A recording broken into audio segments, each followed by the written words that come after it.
another Stuff Worth Trying podcast. And this week we're doing something a little bit different. The host of this, being Tommy Boy, I get to be his co-host. He's the attractive one, the smart one. I'm the one who kind of gets things facilitated on occasion and keeps us on track. But Tommy Boy is tied up in Mammon, which is quite common. When you're a capable individual, you get called into lots of different things. And Tommy Boy is out today. I would normally say looking good, feeling good, Tommy Boy, but I'm assuming he's looking good, and I'm assuming he's feeling good. So we're doing things a little bit different today. Today we are talking about service. And we've got a couple guys from Birmingham, Alabama, who are joining us today to talk through what service means to them and what it means in their community. So for those who are listening today for the first time, F3 Nation is a fitness group, or at least that's how it started. And our mission is to plant, grow, and serve small workout groups for the invigoration of male community leadership. And that last part, that male community leadership, that's where things really explode. So the Stuff Worth Trying, it's a podcast where we talk to regions around the country about what's working in their region, why it's something that's worth trying in your neighborhood. So I'm going to start off, and I'm going to just do a quick name-a-rama and ask V-Tach, talk to us. What's your name? How'd you get the nickname, and how long you've been working out with F3? So I'm David Reeves. I'm 37. Been with F3 officially for about 4 months. I actually wanted to start a couple years ago, but my excuse was your workouts start too late, not too early.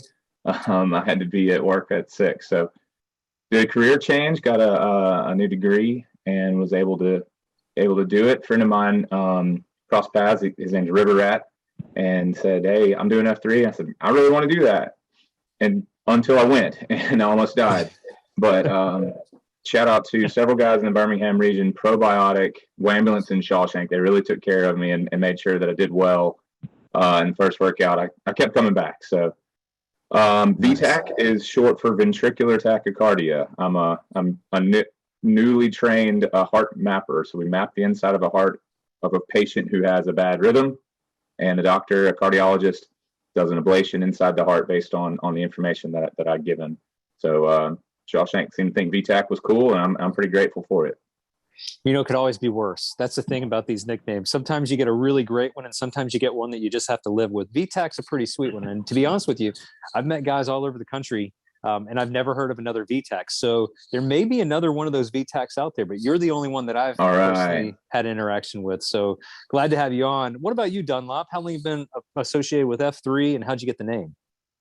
Yeah, so it's Jared Phillips, 41, Dunlop. So I have been doing F3 since January of 2019, and my name comes from, so my brother-in-law is the one who finally, after months of trying to convince me, got me to come out and post, and it was actually at an unofficial launch of an AO 5 minutes from my house. So I basically had no more excuses not to go. And so my brother-in-law's F3 name is Ping.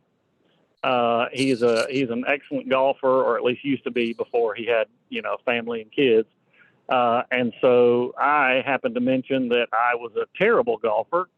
And so I got named after a set of terrible golf clubs known as Dunlops. Nice. That's pretty solid. Sometimes we get the names based on the guy who brought you, and that's pretty good. As a matter of fact, I have a set of Dunlop golf clubs, and they are not good golf clubs, but I'm not a good golfer. So that makes perfect sense. I do like their golf balls though. Sure. I can hit a Dunlop in the water just as well as I can hit a Titleist in the water. So that's how it plays. Right. So for the guys who are listening, this week happens to be the week that we've celebrated Martin Luther King Jr.'s birthday on Monday. And so that being, fresh on our minds, V-Tach, you reached out and said, "Hey, here's something that we're doing in our region." So tell us, 30,000 foot level, what does this service look like in your community, and what was the inspiration behind it? So we did a food drive on Monday for a local food bank, and I'll touch on them in a minute and their mission. Martin Luther King Day is obviously a big deal in Birmingham. You've got all the civil rights work that happened here, that had to happen and needed to happen here. Kind of a famous letter that Dr. King wrote, Letters from a Birmingham Jail. There's a lot of history, and our parents' generation dealt with that and fought through that. And so it's important for us now to teach our children not to forget and people need to be treated right. People need to be treated fairly and equally. So it is very important. A year ago, my previous company sent a memo out, hey, take this day off to do something good for your community. Honor Dr. King's legacy. So that's a great idea. So my boys and I, I've got 2 boys, James and Jack. We went and bought some food and took it to the food bank. And it was just by recommendation of my company. And it was really good. The food bank is called Grace Klein Community, and they do a ton of work serving the needy. And we said, hey, and we could probably get a lot of people together next year that are out of school, out of work, and really organize and get more people to join in and help. And we kind of filed that away in the back of the mind. And this year we wanted to plan it and do it a little bit bigger. And hopefully next year we won't have to wait every single year. And I think Dunlop will come to that in a minute, but for sure, minimum, we want to honor that holiday and honor Dr. King's legacy every year by doing something to help others.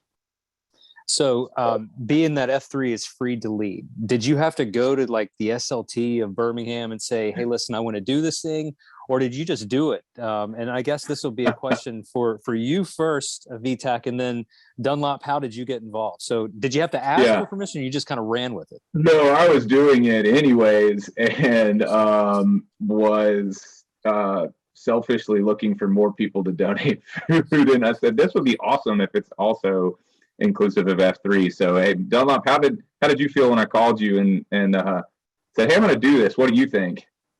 Oh man, I thought it was awesome. I love the idea, and again, like you say, I mean, that's the notion of F3, the free to lead concept. While that may be, strange to some groups, it was when he called me up and kind of so-called pitched the idea. I said, man, let's do it. You don't even need me to say let's do it, but let's do it anyway. So we started just trying to promote it on our Slack channels for the different AOs and NCOTs, just making announcements about it. And several AOs had guys bring, cans, and I can let V-Tach talk more about the structure of it. But just having a guy step up and say, hey, I'm doing this, just making sure this is cool and this is how it works. And I said, man, rock and roll, let's do it. Let's get more guys involved. Nice. So how was the logistics of it, V-Tach? Did you just say, hey, bring some cans to your COT or to your local AO, and then we'll throw them in the back of my truck or my car? We'll take them to, how did you guys do it? What did it look like? So we hosted the donation side itself. We did it at our church, and then advertised around on the Slack channel, like Dunlop said, and several different AOs. We talked it up for a couple of days. They brought food to the workout, and one guy from each location drove it over to where we were at. It turned out to be very simple, but also very, very moving. We had 4 or 5 guys in kind of standing around having fellowship also for 30 minutes as we're collecting and then spinning ideas of, wow, we could do this next. What could we do next? And this would be awesome if we did ... So that was awesome. That was a pretty fun part of it as well. So I know a lot of times when there are food drives, they measure it by weight, or they measure it by carload, truckload, how many bags. What was the unit of measure that you guys had, and how much did you collect? Yeah, so this was by weight, and we got to 176 pounds, which I was very happy about. The year before, when it was just me and my 2 kids, it was 10 pounds. So that's great growth. And I think the idea that we have next to do a competition, I'll let Dunlop speak to that. I think we're going to probably blow that number out of the water. Yeah. So tell us about that, Dunlop. What do there's nothing better than competition with F3 guys. You want to keep up with the guy who's at the front. The guys next to you is doing a couple extra Merkins. You're keeping up with them. So tell us about the competition in the region for your next adventure. Yeah, absolutely. Guys are competitive by nature. We here in Birmingham, we have several kind of competitions throughout the year anyway, trying to get F&Gs to come out and things like that. So, we were standing around kind of collecting the food Monday and just, talking, enjoying some fellowship and spitballing the idea. And I don't even remember whose idea it was, so I certainly won't claim it as mine. Shout out to Cheech. Yeah, it was Cheech. Yeah, shout out to Cheech. That's right. It was, hey, why don't we take this idea and make it a competition? And so we talked about it for a few minutes, and the idea sort of was born that, that, we would make it where each AO would compete. We would take a week, just a week long, time. That way AOs that meet a couple days a week had a couple opportunities. We'll just say this 1 week, that every AO, have your guys that post regularly there bring, food for the food drive. And, at the end of the week, we'll have it all collected. We'll weigh it. And whichever AO, has the most weight, the most poundage of food, will get to host the next convergence. And that's kind of a big deal in Birmingham, in our region, because hosting a convergence means having, 100 plus, 150 guys converge on your AO for, we do a lot of convergences around holidays and things like that. So, as kind of a reward for being the AO with the most weight in food, you get to be the spotlight and show off your AO at our next convergence. So for the guys who don't know, I keep tabs on region updates on Slack and on Twitter. You guys routinely have 200, 300 guys posting per day. And that's across multiple regions. And you can see the competition because you'll see the AO name and how many guys they had and the banter that goes back and forth, where it's like, hey, man, we pulled more guys than you guys pulled. Well, we're going to pull more tomorrow. So Birmingham is one of those regions that's on fire, that is doing all the right things, which is one of the reasons we're excited to have you guys on the podcast. So we're talking about bringing these cans in. Have you guys considered maybe even throwing them in some rucks and making the workouts suck even worse? Oh man, that's a great idea. There you go. I love that. There you go. I mean, if the guys have the rucks and they're bringing cans anyway, load your ruck up. That's right. Go to the workout. That's right. Do your boot camp with the ruck full of cans on your back. You get a little double whammy action on that. That's a great idea. V-Tach, let's do that. Let's add that to it. All right. So V-Tach, how did you choose this one specific food pantry? Because I know Birmingham's a large city. You probably have tons of them. How did you choose this one specifically? Well, I wish it were a more beautiful story, but I really Google searched food bank a year ago, and they're 5 minutes from my house. But they're an amazing ministry. Grace Klein Community is the name of it. They do several different things, but the main thrust is food for the needy. So 2022, there's 1.7 million meals provided total throughout the whole course of the year, 228,000 boxes of food, and even home deliveries, 2,250 home deliveries total throughout the year. They partner up with churches, with other organizations. They have drive-through food locations. So that's how they were able to deal with COVID. They had contactless drive-through food pickups, and that worked so well that they're still doing it. Well, the coolest thing that they do, and again, I mentioned Cheech, he's the one that told me about it, is food rescues. So I didn't even know what this was. A restaurant like a Chick-fil-A or a Jimmy John's or even local bakeries, when they have extra food that is no longer like day of fresh to sell to their customers, they'll post it on a website called foodrescue.us, and people, just anybody, signs up to come and get that food at a certain time, and they bring it to the Grace Klein house. And so that's fresh food given out to people of the neighborhood and the community, and it goes immediately. So we're talking donuts, sandwiches, cakes. Sometimes they've started flowers that need to, instead of throwing them away when they aren't being sold anymore, they actually, people will rescue flowers, nice bouquets of flowers that can be given to people like in the hospital. So I love what they're doing. Foodrescue.us, I sent a link. They have a bunch of different locations around the country now, which is pretty cool, and a couple where we have AOs, so I was going to share that. There's one in Austin, Texas. I know we got guys there. There's one in Minneapolis, and shout out to Solid State up in Minneapolis if he's listening. He drove me to a workout when I was up there, and burpees on the snow and on ice are significantly easier because your feet just kind of slide back and forth, like on the rail. It's great. Do it every time. Interesting story about Solid State. Solid State originally was a Fort Mill PAX in South Carolina, where I post. I met Solid State probably 8-9 years ago, and he moved up there. That's a great dude. It just shows the brotherhood of F3, that you can just show up and a random guy will pick you up and take you to an AO. We don't get that everywhere else, but he's a solid dude. Absolutely. That's awesome. We'll make sure we link. We'll make sure we put foodrescue.us in the show notes so guys can find out if it's in their local region. So you mentioned Austin, you mentioned Minneapolis. Any other cities on that list that you were walking through? I didn't get a chance to check them all. There's not one yet in North Carolina. It looks like there is one in South Carolina. Florida is South Florida, so not probably close to the Jacksonville region. It does not look like there's one close to St. Louis yet, but it says I think 23 states of the country. Awesome. So Dunlop, you are in the SLT in Birmingham. Why would you say this is something that, stuff we're trying anywhere? We mentioned Minneapolis, we mentioned St. Louis. Why is this something that we should try anywhere? And do you think it'd be successful everywhere?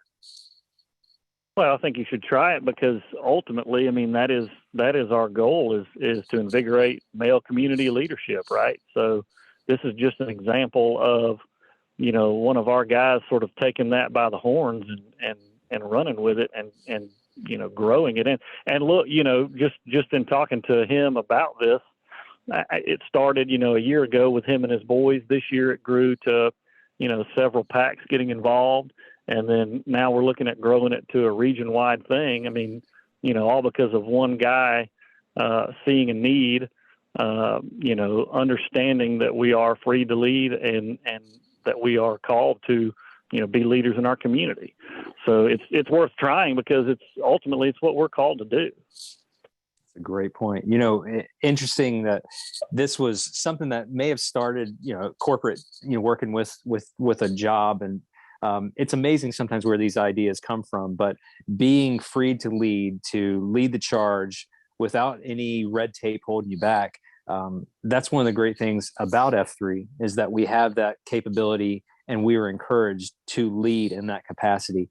I think this is something that is just, it's a phenomenal opportunity, not only for Birmingham, but for other guys to just pick up and run with.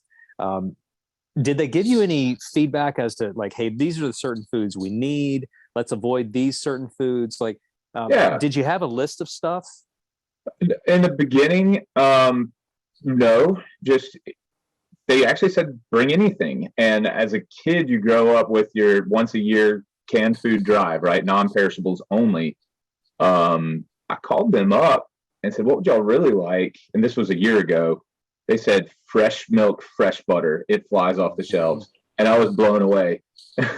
So I've never heard that. So that was the first thing we did was we just got a bunch of milk and butter and took it. And from their feedback, it was immediate. So they take everything.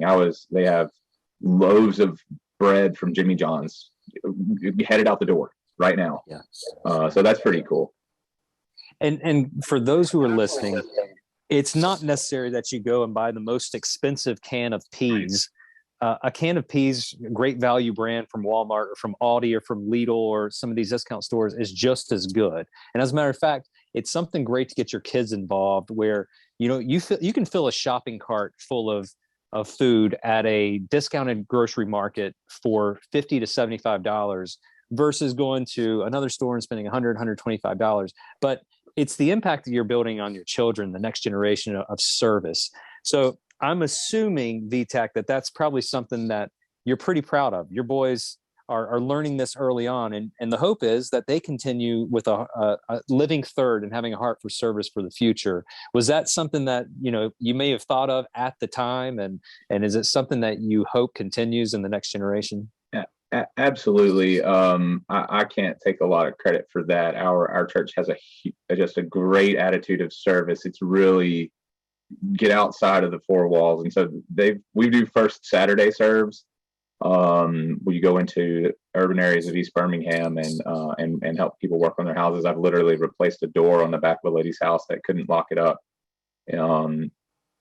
So I tried for even an early age, bringing them along with me so that they see service. Also, put a tool in their hands. It's a great chance to teach them how to use a screwdriver.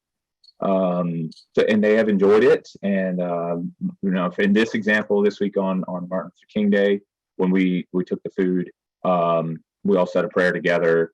So I think that's really good, like you said, of teaching the next generation that it's important to live third.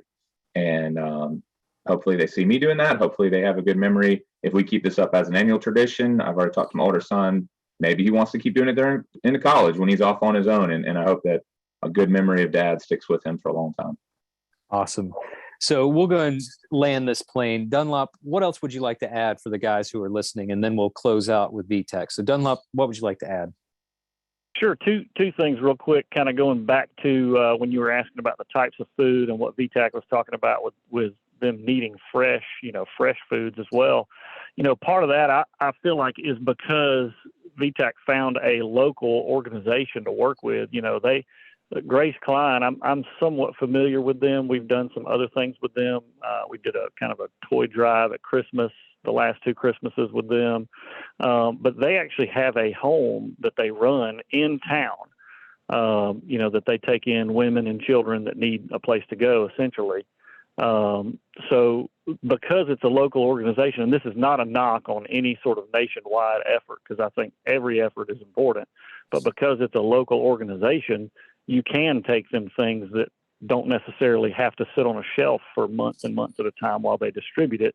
They're getting it in the door and they're immediately turning and using it, and getting it out the door to our local community. So I think that's very important. The other thing I'll say, and this is just a sort of a nod to V-Tach, that Monday collecting the food, I got to meet his wife and his boys, his family. And I will say that what he's doing with his boys is making an impact in their lives. Just the short interaction I had with them, I was extremely impressed by them. And you can tell that V-Tach is leading his family well by including his kids in these service projects and these things that he's been taking them to. So props to him for sure. High impact man. I'm not crying. You're crying. It's just raining on my face indoors. Right. That's right. Dunlop. Thanks, brother. And V-Tach, we'll let you close it out. Anything else you want to add to the conversation for the guys listening? Absolutely. Try something. This was surprisingly easy. And I know a lot of times with F3 we're saying, hey, let's do something hard and challenging, and sometimes just moving a little bit, taking a small step can be kind of hard, overcoming inertia to go and do something. But almost all of the U.S. holidays, we didn't get them for no reason. Most of them honor someone's sacrifice. So let's honor that person. It doesn't have to be Martin Luther King Day. Memorial Day, help a family of someone who lost a loved one in the military. Labor Day, we love to go to the lake on Labor Day, but maybe there's a way to help with that extra day and time off, and just think about ways to be of service. And then with what hopefully we're going to inspire in the region, we don't have to wait for a holiday either. So just try something. It doesn't have to be big. It's just a small step usually builds momentum. Other people hear about it, want to get involved. If you've got kids, do everything you can to include them. You don't have to teach them some big life lesson. Let them see you do something good for another person, and that's going to sink home really, really well for them. Awesome. V-Tach, I think you're 100% right. A lot of times this stuff is more absorbed just by being there and being present. And sometimes, and I hate to say this, sometimes kids don't want to listen to what dad has to say. They might want to listen to what his cool F3 buddy has to say, or sometimes he just wants to see it, just wants to see the service in action. And that's what resonates. Gentlemen, thank you so much for joining us, sharing a little bit about what's going on in Birmingham. It's an honor to hear from you guys, and I'm excited to hear what happens next year and how huge this is and how big it is. And I'm hoping that other regions take note and say, yeah, let me just try it for our local. There are needs in every community in which F3 exists. And if we don't do it, then who is going to? If not us, then who? If not now, then when? Right. It's our opportunity to serve. So thank you guys. I want to close it out real quick with one one quote that just lines up real well with what we're talking about today. And Martin Luther King Jr. said this: "Not everybody can be famous, but everybody can be great, because greatness is determined by service." Service, Yeah, guys. good. That's what it's all about. It's living third and living for others, putting others before ourselves. That's what it's all about. And you guys, V-Tach, Dunlop, you guys get it. You guys are high impact men who are making an impact in your communities, making an impact in your households. So T-claps to you guys. Thank you for sharing with us. It's an honor and privilege, and I look forward to hearing more about it next year and what comes of it. Thanks for having us on, and thanks for the opportunity to share about it a little bit. I appreciate you, man. Absolutely. For Thank everybody y'all. listening, if a man hasn't told you today, I love you. We love you. And in the words of Tommy Boy, be good or be good at it. We'll talk to you next week. Thank